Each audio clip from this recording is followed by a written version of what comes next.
introduce Jennifer, I wanted to just address the situation happening in our nation's capital and just acknowledge that a lot of people might be feeling a heightened sense of stress or fear right now. And you're not alone. We're here. If anyone feels like they need to talk about what's going on, we can certainly create a space for that. And just either email me or put it in the chat, and we can create a group where we can come together and talk about how we're feeling about that and how that might impact philanthropy. And I will also be addressing that in the next newsletter that goes out next week.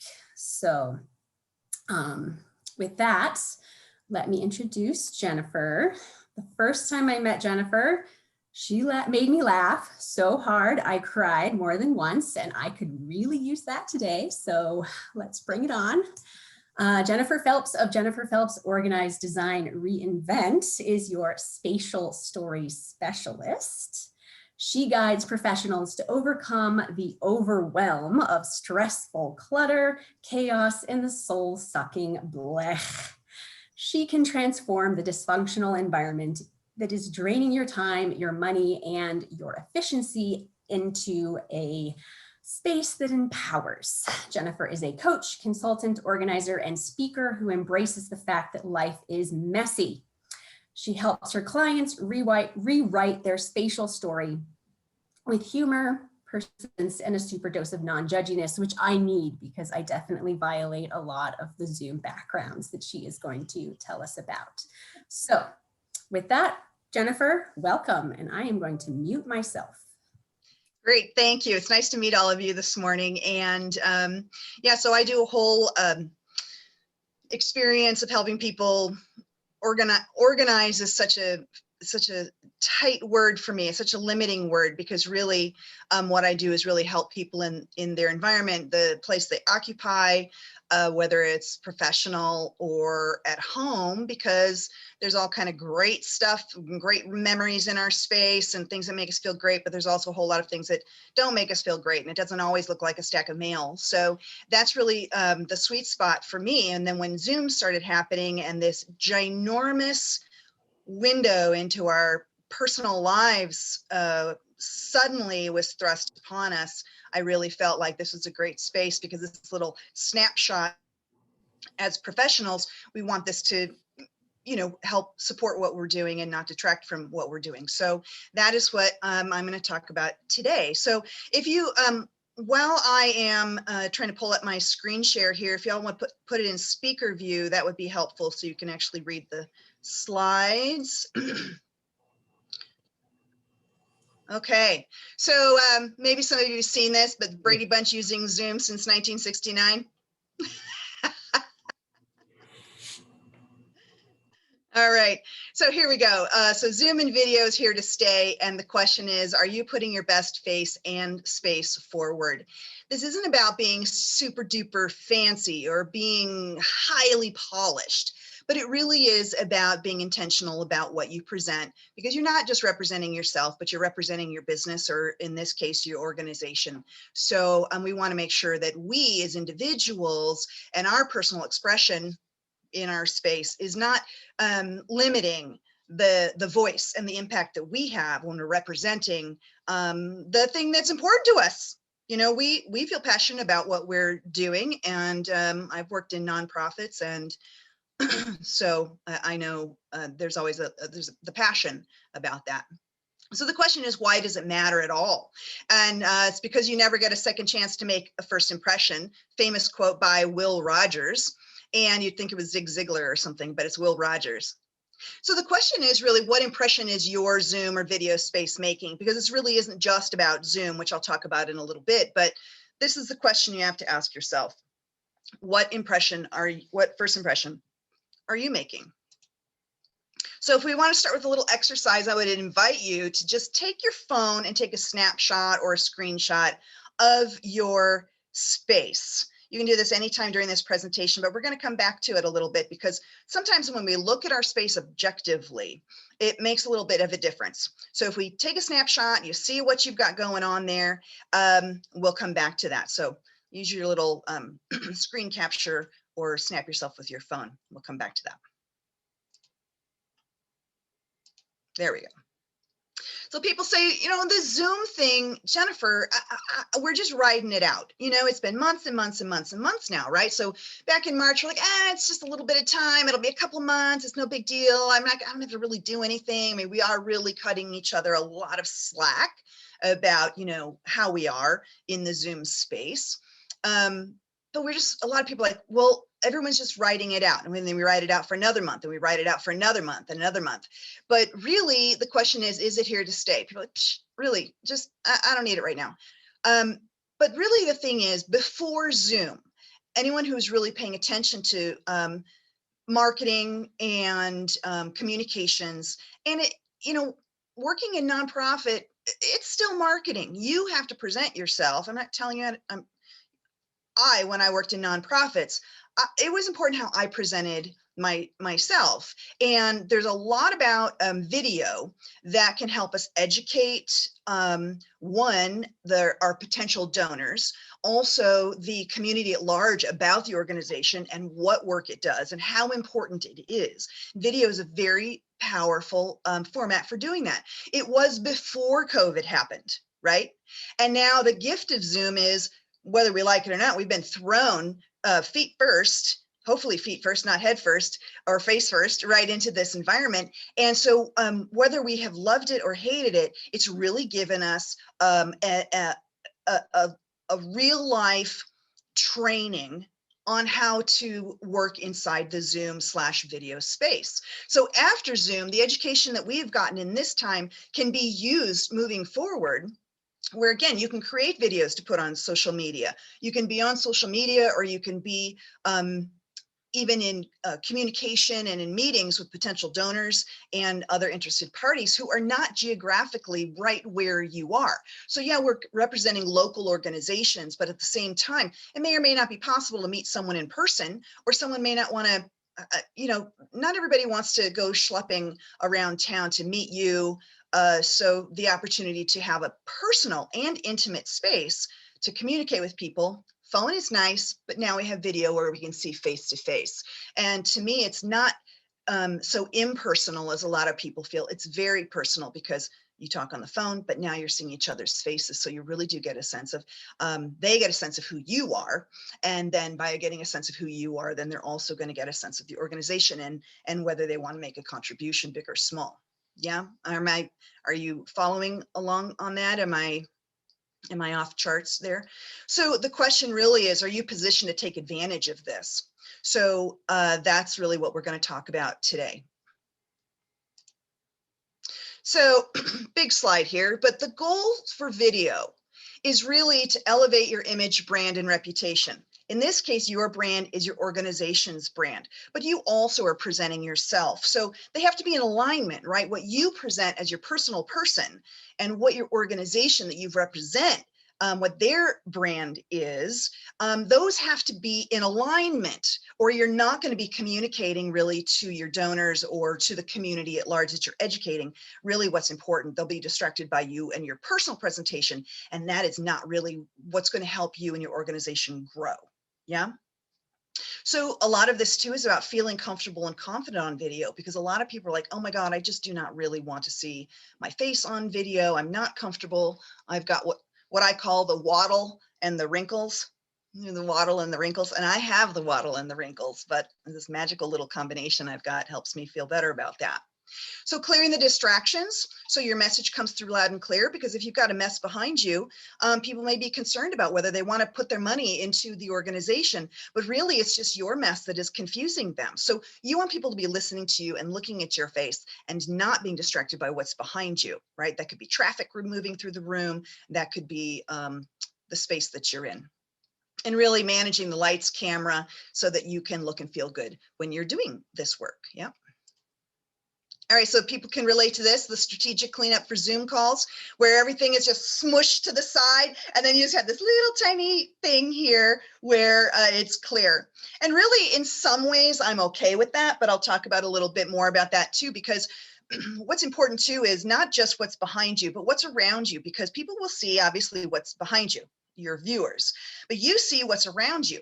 So if we have things in our environment, especially at home, where we literally have the laundry list of things to do, the things that we're maybe uncomfortable about in our environment, we're looking at that all the time in a different way than we might have if we were in an office, right? Home office or out of home office. So those things also affect how we present, because it's affecting how we're feeling, because our brain's job is to process every single thing in our environment simultaneously. So that is literally taking energy, like too many tabs open on your computer. All of that stuff is taking energy away. So while this is funny, as me, I look at it, I'm like, I'm not sure. So here we go. So the three parts to your Zoom story is what they see behind you, which I was talking about, and what you see in front of you that is affecting how you feel and how you present, because you're wanting to land the big deal with the great donor who's going to sponsor your gala or whatever. And you're looking at a mess in front of you that personally, like, if I had done that, I should have done this, I should have had the time to do this. If only I were more efficient, I would have gotten this done. My spouse leaves all this stuff around. It really annoys me. We're always bickering about it. The kids never put their laundry, whatever it is, those things are running around in your brain while you're trying to be this person who's trying to make a difference, right? So then how you present yourself, your business, and your brand, those are the three parts: behind you, in front of you, and how you present yourself. So can you see this, or is this little, is it only on my screen that the screen share things in the way? So here, what they see behind you, we really covered that unprofessionalism, the distracting client and confidence killer. Like, here's a guy in a suit and it looks like he is in his high school kid's bedroom. But why bother putting a suit on if you're going to sit in front of that, right? We've seen this over and over again. And the big joke is, are you wearing pants? Really, I don't care about the pants. I want to care what you see about. And it's been shocking. So I'm sure you all have something in mind where you've seen something, or you've seen an image where people have had a mess behind them. They're just all over the internet now. But you may see, well, there's nothing I can do in my space. I'm in this one spot. That's the only place I can be in. Therefore, there's nothing really that I can do about it. But sometimes we feel stuck, but we don't think it's possible to make any changes in such a way, big or small. A lot of times it only takes little tweaks to change just a little bit about what's happening behind us so that we can own that space a little bit more and be more in alignment personally and professionally. There's always a way to improve something, like, Ori just put a little picture up behind her. Before, it looked like she was doing a prison photo, nothing behind her. Maybe we should just put some black lines there with her height and stuff. But just putting something behind you in a way that that's attractive can make a very simple and profound difference. Sometimes just turning your computer, just shifting things just a tiny bit, can make a difference based on what's behind you, right?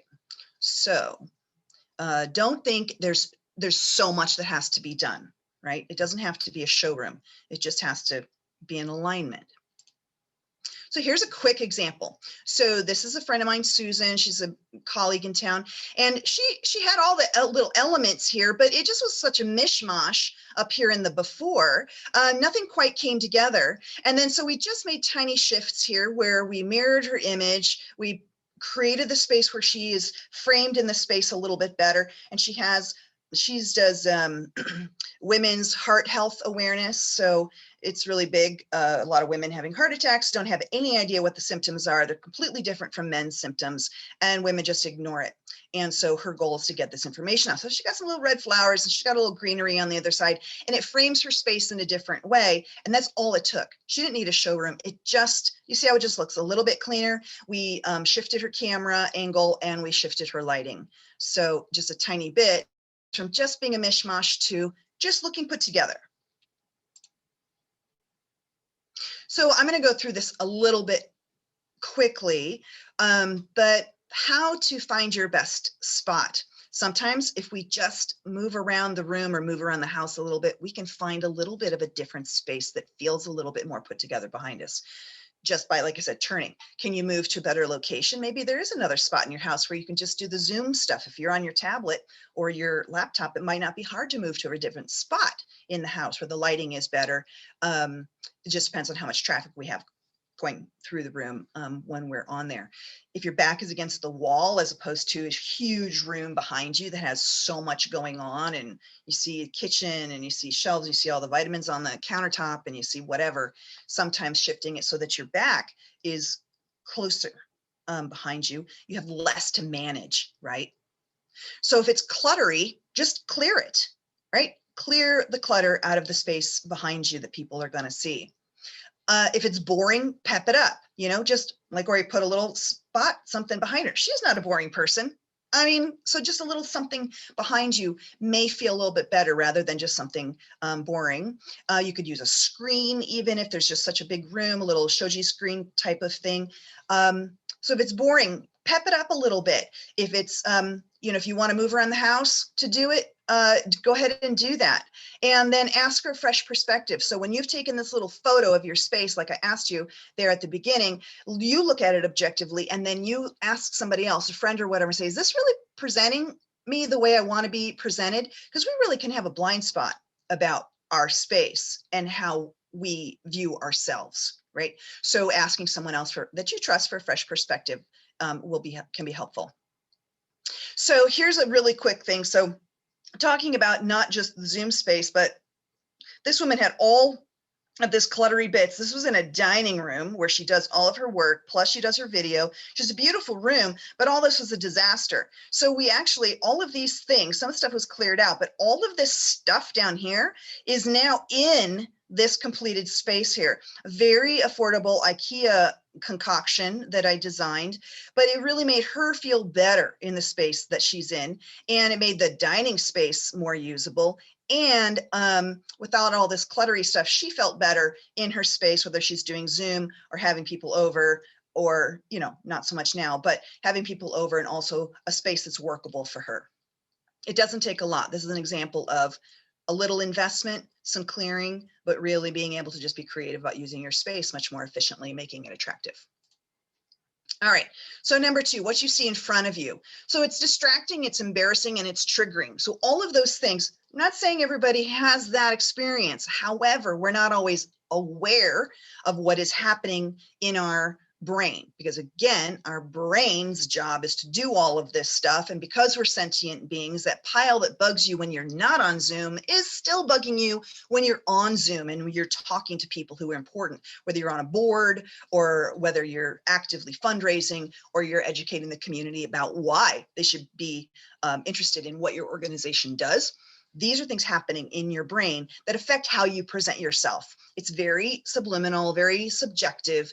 And again, we're not always aware of it, but it is part of what happens and part of how we present. So it really makes you focus on the domestic to-dos instead of your biggest, bestest clients, or in this case, donors or the community or whatever you're doing, right? So even your colleagues, they know you, but it's nice to have them see you as a professional.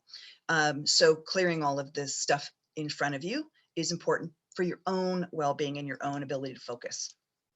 Now, I'm going to thank Keith for this, because we were talking about this when we first had our little meeting, but this is really kind of what's important in a nutshell. It's how you present yourself, your business, and your brand. And I'm using the word business, you can say organization, right? But to be intentional when you show up, this is something that I always tell people, just make an effort. It's great we can be in our pajamas, but if we were in an in-person meeting, we may make a little more effort than we tend to do when we're on Zoom and we're rolling out of bed and can roll into our space. Yes, we're cutting each other slack, but being intentional about how you show up makes a difference in obviously how you show up and how you're perceived and how professional you're seen, right?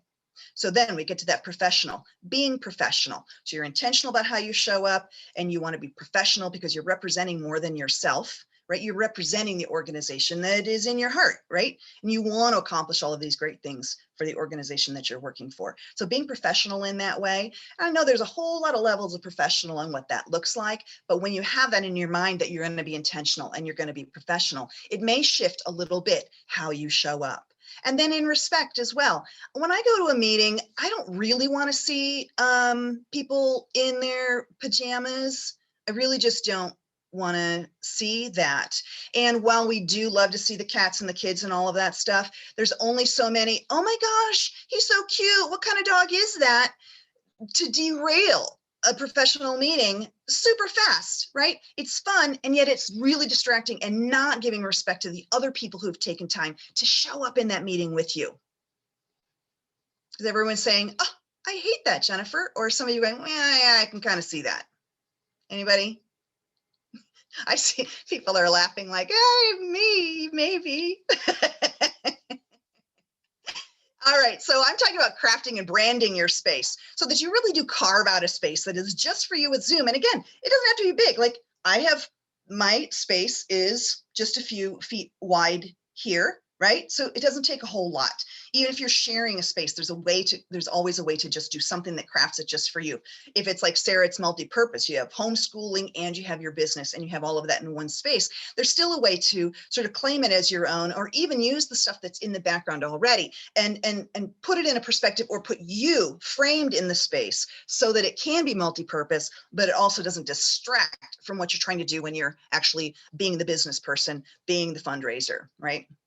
So branding is personal. People say, I don't want to brand. It just seems so impersonal. But branding really is personal. Who you are and how you present is a brand, really, in the world of professionalism. Your organization has a brand.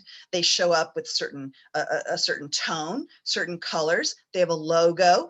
Everything that they do across all the touch points should be in alignment so that when the public sees something from your organization, they get a sense that's your organization. That's the image that they're putting forward. You as an individual, again, alignment is a lot of this. It's not about being big and flashy, but being in alignment with what your organization is doing is important. And I call that branding. So it should reflect the quality of service you provide and your professional style. Is the organization you're asking people to give money to, if you're the only one they're seeing and they're seeing a mess behind you, are they going to trust that their money, in some case, a lot of money, is going to be managed properly? That's not a risk that you want to personally take on behalf of your organization. So incorporating brand colors, this works a lot for, say, me. My colors in my brand are, this sort of deep fuchsia kind of thing and some white. So I just created that. I don't have my logo strewn all over the place, but incorporating these sorts of brand colors can help in a very simple way, sort of solidify your presentation and your organization's presentation. Does that make sense with people? Yeah. All right, virtual backgrounds. I always have to talk about these. I just have really mixed feelings about them. One, I mean, I have been in meetings where people look like this.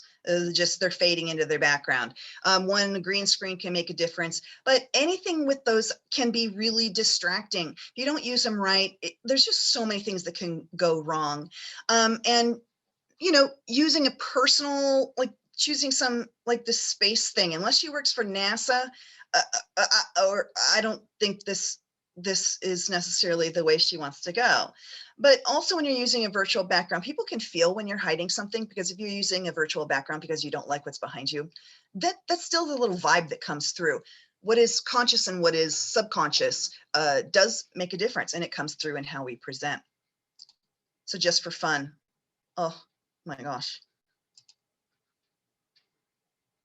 All right, so here's a woman who does not have a business, but she does interact with people in the world. She happens to collect Native American art. Before, she had this really ridiculous space behind her. She couldn't manage it at all. And over here on this side, we've just shifted her so that when she's on video, she has a space where she can sit. She doesn't have to move her whole desk, but she can move in such a way that she can use her laptop in front of a space that's beautiful, frames her nicely. It's her personality. We're using more natural light. And no new equipment purchased. So it just, for her, just shifts and looks more like her. And she's very self-conscious about her appearance on video. A change in angle, change in lighting, and a shift in where the camera lands made her feel so much more confident. You see, she's so lovely. All right.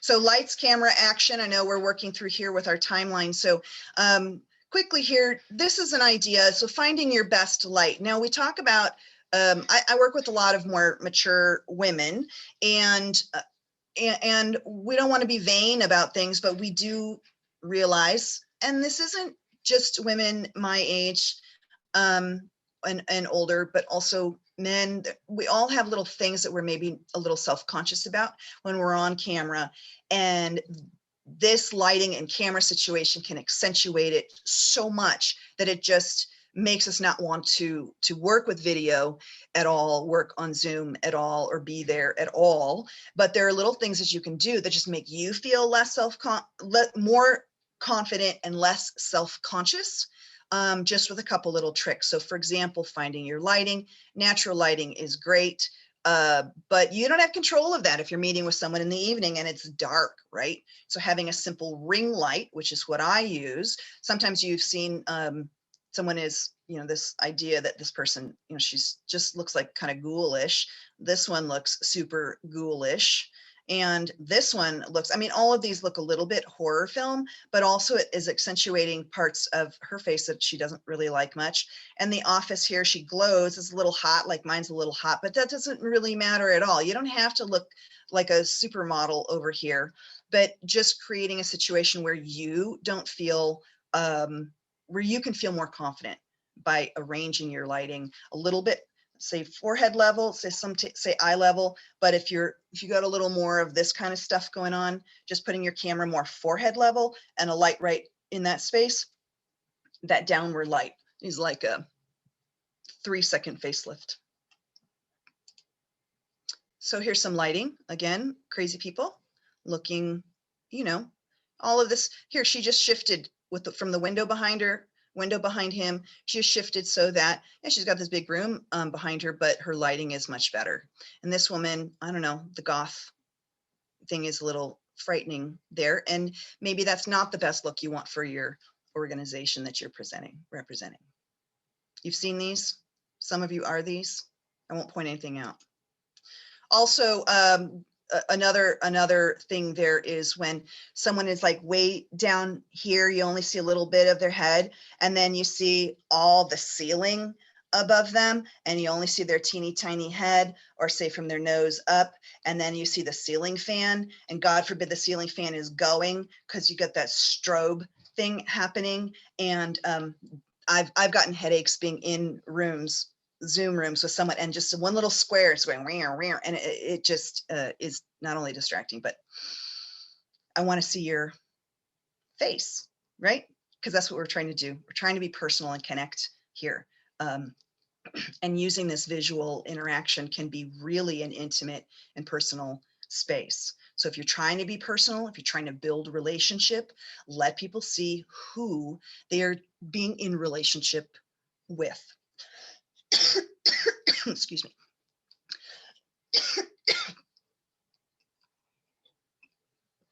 Alrighty, so a couple things you can do. I have a ring light. I spent $20 on the Amazon.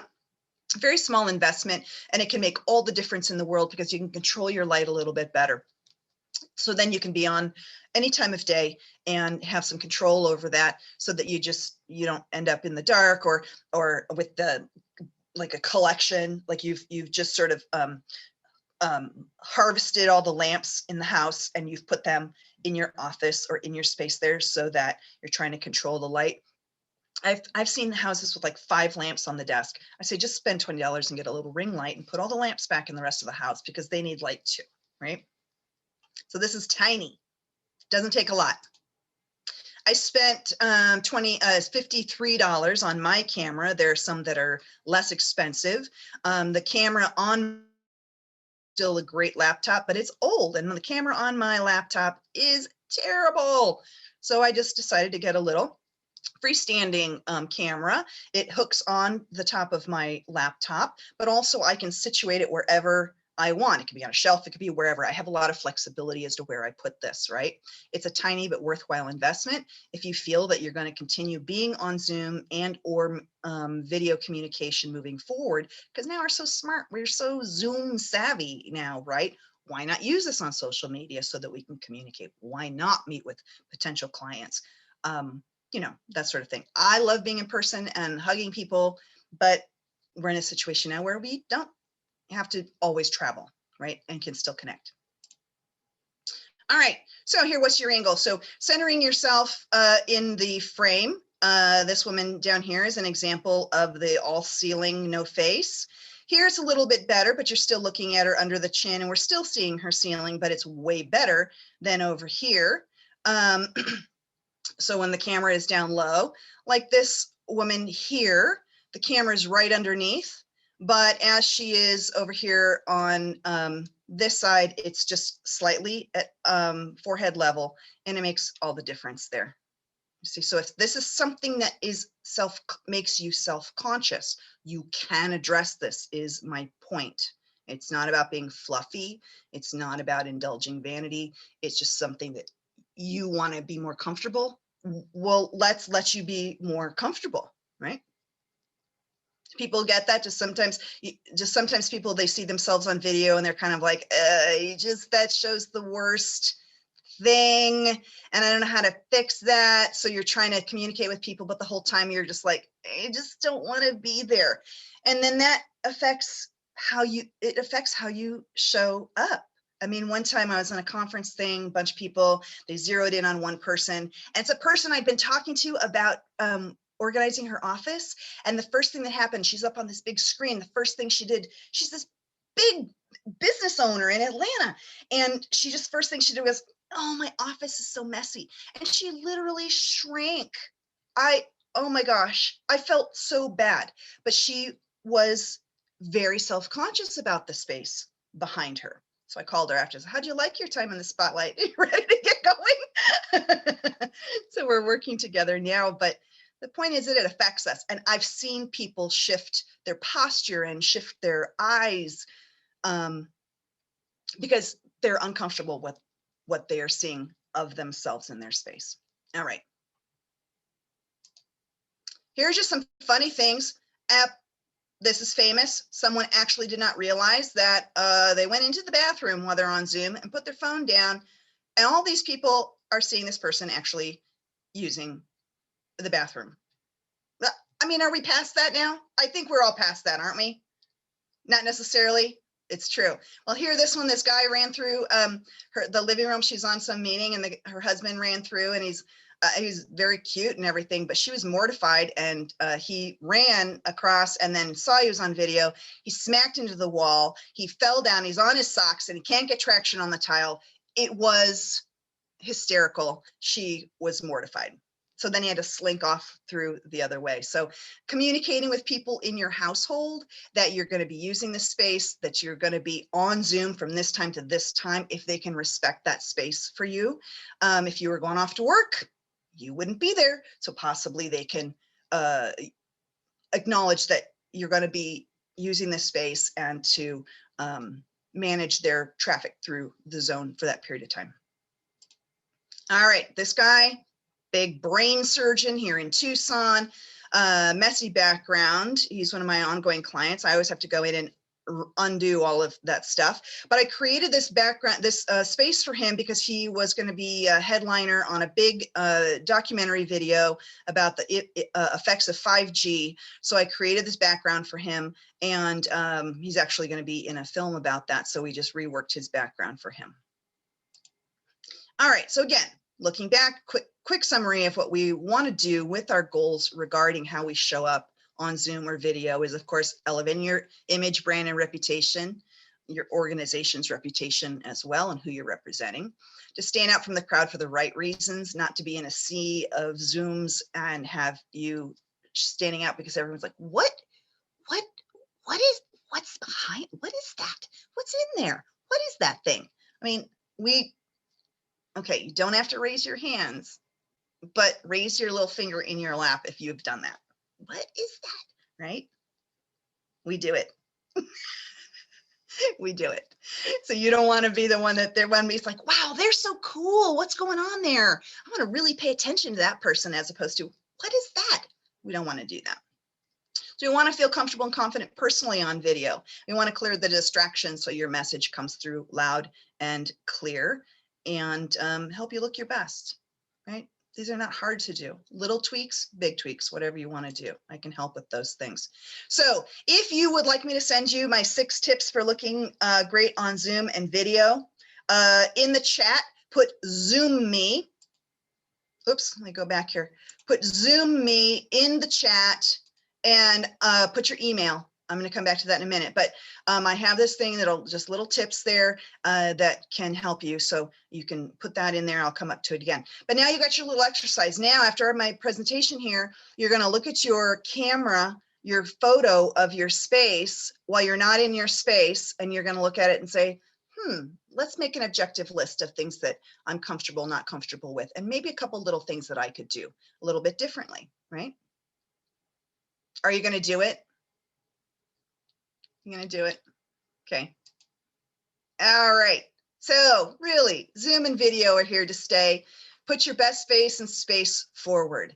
Take advantage of the opportunity that Zoom and video has presented us with. Again, love it or hate it, it is here. It's an amazing tool to use moving forward, whether we can drive around or not drive around, or be in person or not be in person. There are a lot of opportunities that we can now be personal and intimate, but not have to travel, or we can also build these relationships with people outside of our geographical zone, right? So we want to create a space that's clear, it's branded, and it's authentically you. We want to let your authenticity shine through. We want to be aware of who you're representing, what you're representing, and what might be distracting from that, right? So feel good, look good, and use this space the best advantage. All right, so I help my clients with organizing and designing programs. If anyone wants any help with this, obviously, the Zoom space is a great place to start for that. And if you have another organization that could use a speaker and you found me not boring and the content somewhat interesting, I would love an introduction. All righty. So again, I have a lot of free stuff. So I have the 6 tips. So if you put in there Zoom me and your email, I will deliver to you the 6 tips. If you're interested in Conquer the Clutter and Create a Closet You Love in 3 Simple Steps, it's particularly focused on women, but it's a really beautiful, helpful thing. If you want to type also closet, you can do that. If you or your family are interested in doing a 30-day, say, declutter challenge, just 5 or 10 minutes a day, I'm happy to send that as well. So just let me know which items you want, if you want more than the 6 tips. So we've got that going. And here's some places that you can find me. And that's the deal. There's me, Jennifer Phelps, Jennifer Phelps, Organize, Design, Reinvent. And my webpage is jenniferphelps.org, like organize. So you'll not maybe forget that. So there we are. That's me. And I appreciate your time and attention. And I really appreciate Ori introducing me to your group. And I hope that something from this can be a helpful takeaway. You can call, you set up a call with me and we can talk for 20 minutes, 20, 30 minutes. And you can, it's free. I'm happy to give you some ahas about your space. So take advantage of that opportunity if you would like to. Just go to that jenniferphelps.org, like organize, and just find a time and click it. And I'm happy to talk with you. It is not some sales call. I'm really happy to help. So there we have it. I appreciate your time. And I don't know if we have time for questions, but if anyone has a question, we're going to ask Lori, Keith, and Sarah if we have time for that. We do. We have time for questions, and thank you so much, Jennifer. That was really helpful. I know I need some help, but I do have, I know you and I talked about this before, but something I wanted to just mention to the group. For me, I feel like it's really important to set personal boundaries inside my house. I prefer going into the office, so working from home is something that is different for me. And my personal private space is very special to me. And so sometimes the best place in my house is a place that I don't want to welcome outsiders into. And so if there's anybody else who feels like that, I think that I just wanted to share, like my least cluttered space is a space that I don't want to do a donor meeting in because that's my private space.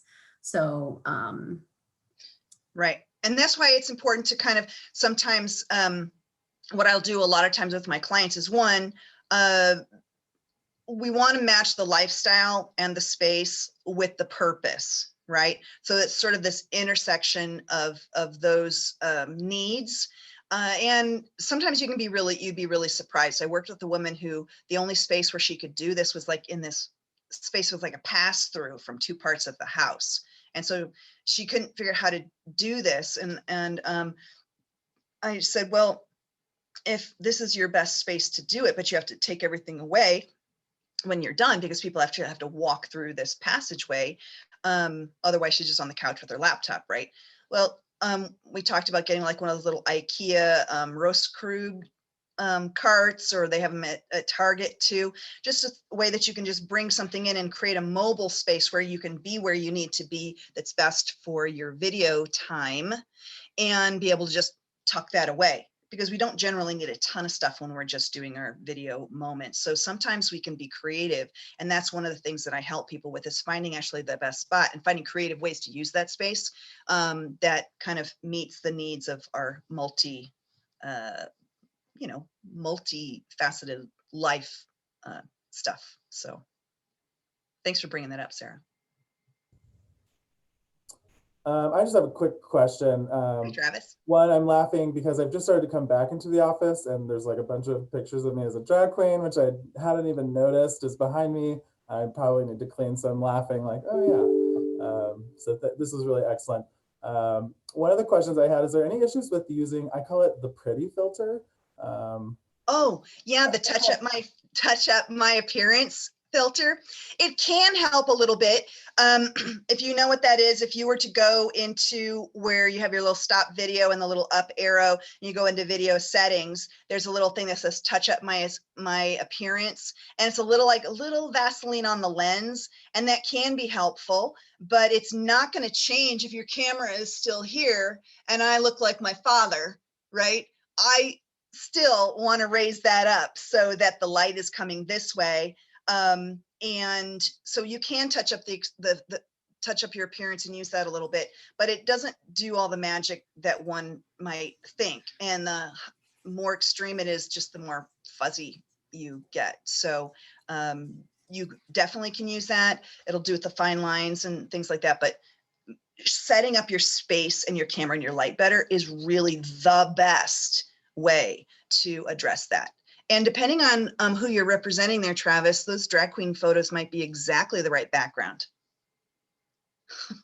Actually, I think it's quite on brand, but I'm also noticing I have like donor names on my whiteboard. But you've got a lot going on. It's kind of hard to focus in on something. And it does make me really want to look at what's behind you, because like, oh, cool, right? Like, oh, let me see that. And you are framed nicely, but streamlining a little bit so that your best stuff is there could be really for when you're working and making it specifically on brand, and not just this list kind of on, this kind of thing. Is this an adjective that we get?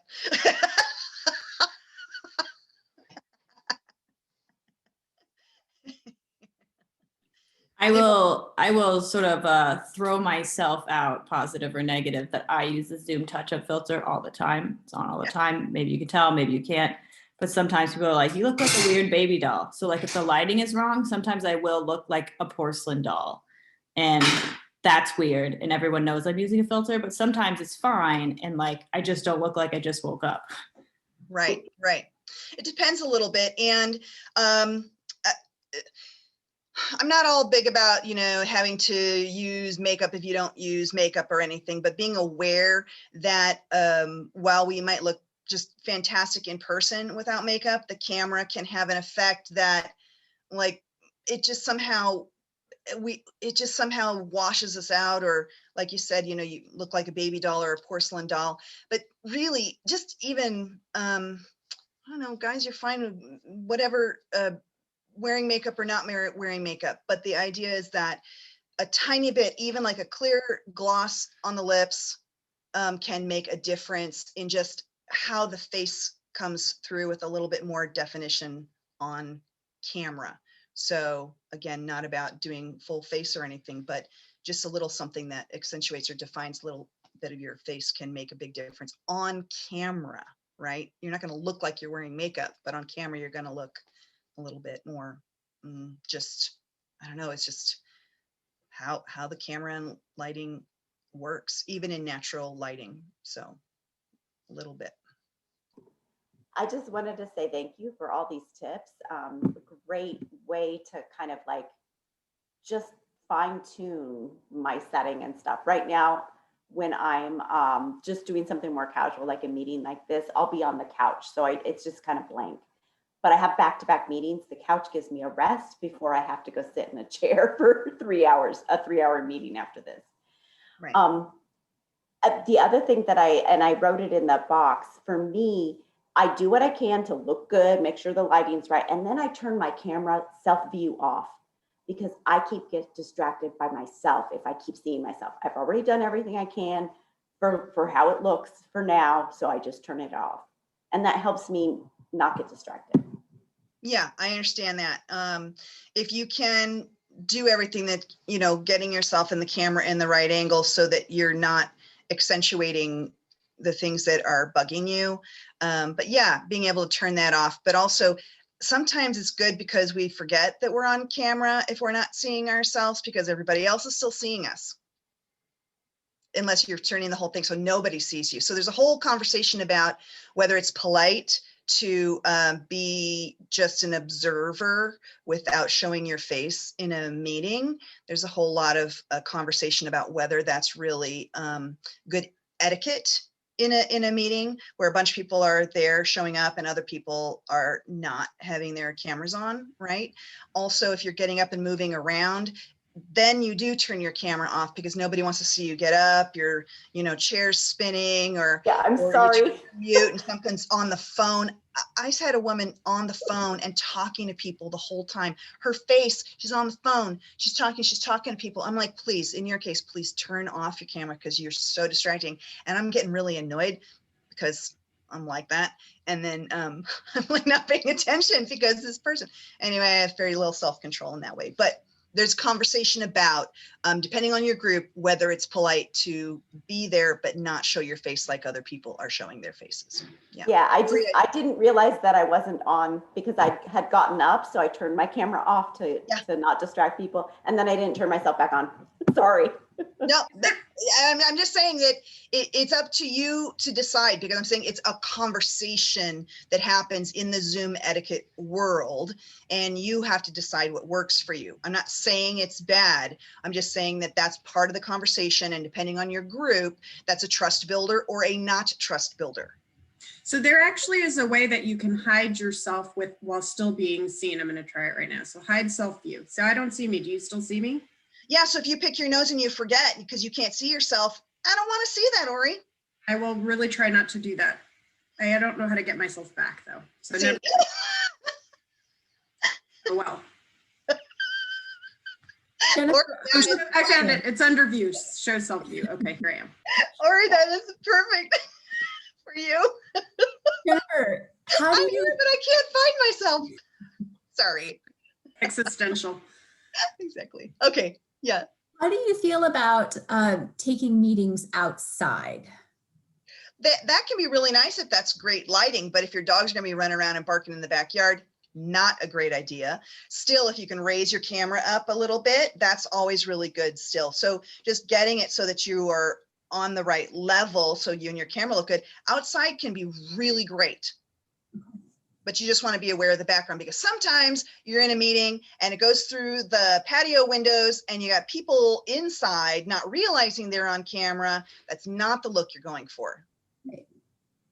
There's also the odd chance that the garbage truck will go by and that's just. And those things happen. Like the other day, the roofers were on top of the building and it was kind of loud. So that's also muting yourself while other people are talking. That's just a courtesy also. You know, we hear a lot of things we don't really want to hear. Okay, we're on break now. Your microphone's on and I just don't always want to hear what's going on in other people's houses while everyone else is out. So as a little bit of a control freak, I love being the host because I can go through and say mute, mute, mute, mute, mute, mute, mute. And it is something that I get frustrated with when people are forget or just don't think that we can hear them. And then you have all this background noise. And then what also happens is the echo that a lot of times people don't realize is getting created. So I should just always be the host. Right. Exactly, Ori. Exactly. But especially when people go on breaks, for example, or they get up to do something and they forget that they didn't mute themselves. So just think of that sort of thing. I was once on a break from a facilitated meeting and the facilitator didn't mute herself and proceeded to make a phone call and give someone her credit card information over the phone, and the whole group heard it. And that guy. That's unwise. That I mean, person we all too. make I'm little not going to mistakes. name her. We all make little mistakes and we cut each other slack, and these things are going to happen. I know I have forgotten to go on mute. I mean, I turn my camera off, but I forget to turn the mute because it doesn't happen simultaneously. Like some people think if they just stop the video that everything stops. Some of that's just how well we use the platform, right? Sometimes there's just little mistakes like that, but just having in mind these little things, because not only they're for our own not embarrassing ourselves, but it's also courtesy to other people who then feel uncomfortable and things like that. Yeah. Yeah, I want to say, Jennifer, what I appreciate about this conversation so much is building self-awareness about the situation and recognizing that at first, I think everybody has felt like, well, this was a Band-Aid. This is going to, get us through, and so it doesn't have to be perfect. I'm fully convinced we're going to be using these screens for years, and it has now become part of our everyday life. And so we do need to build a self-awareness and consciousness about it that we just didn't have.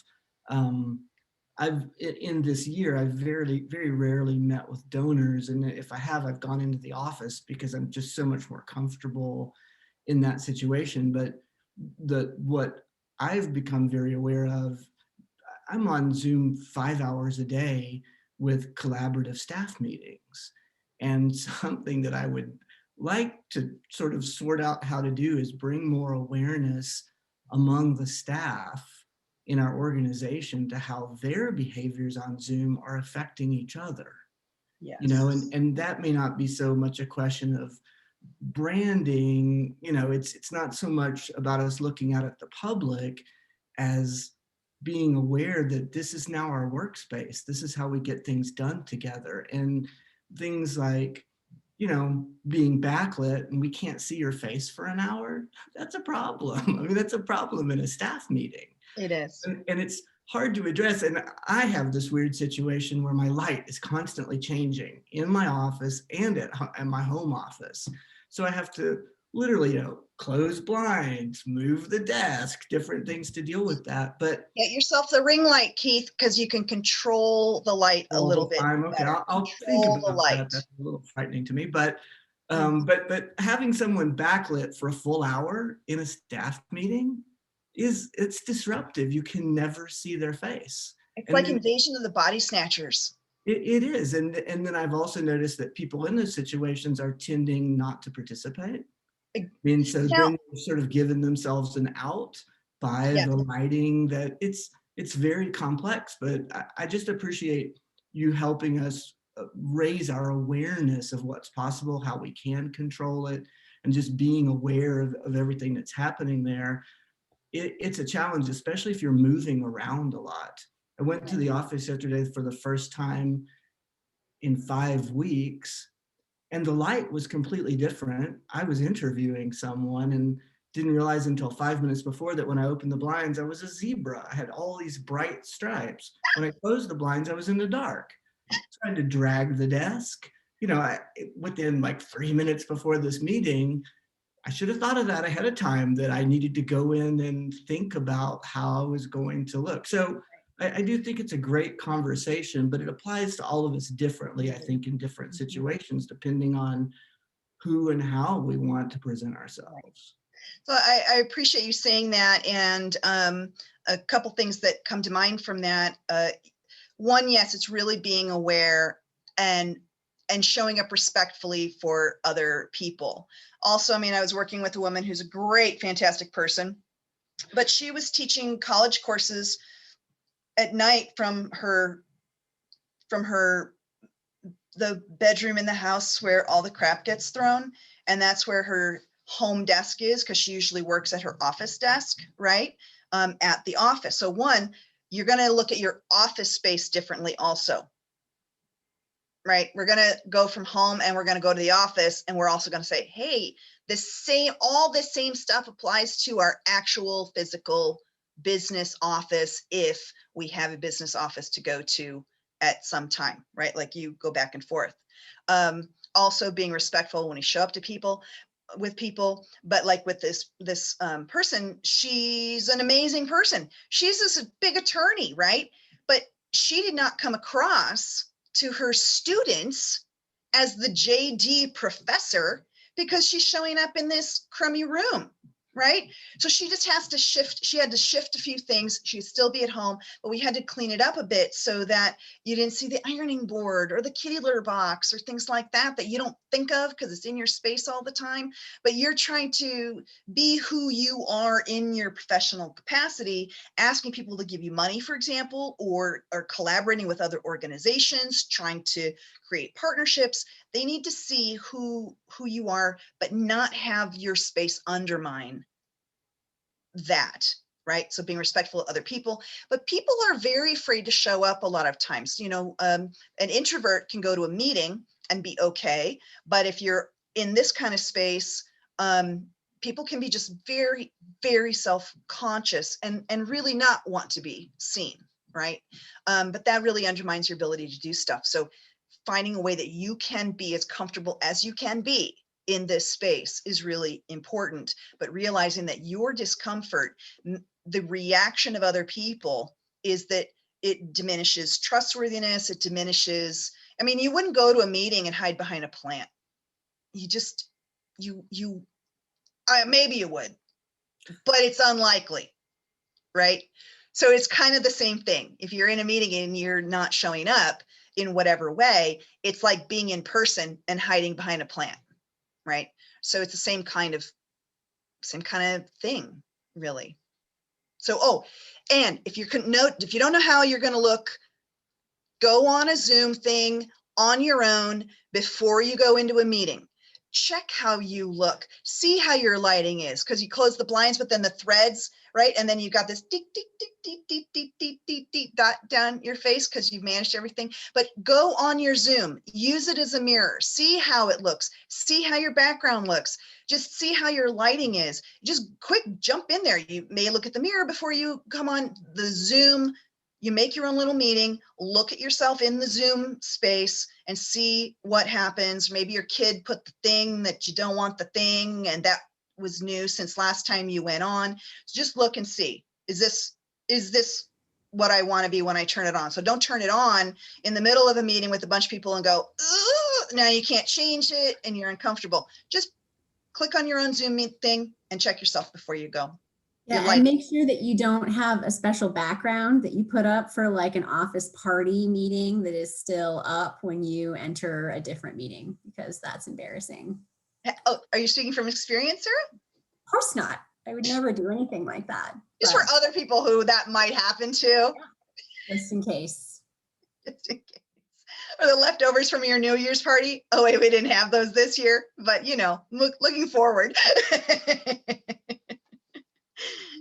I don't know what all your timeline is, so you tell me if there's more questions or if you have more business that you all have to do, but I'm available for any kind of help people want, obviously. We are at time, so, and I know a lot of people have their 9 o'clock meetings, so I just wanted to say thank you again so much. I learned a lot, and I'm looking forward to talking to you more about ways I can organize my space. Awesome, I appreciate that. I'm saving the chat so that I get all your information. I believe Ori also has grabbed all of that for you, so we can. Oh, of course she did. Yeah. All right. Well, thank you. You have a question. It's good to see everybody. Thank you so much for your attention today. I appreciate it. Happy New Year. Happy New Year.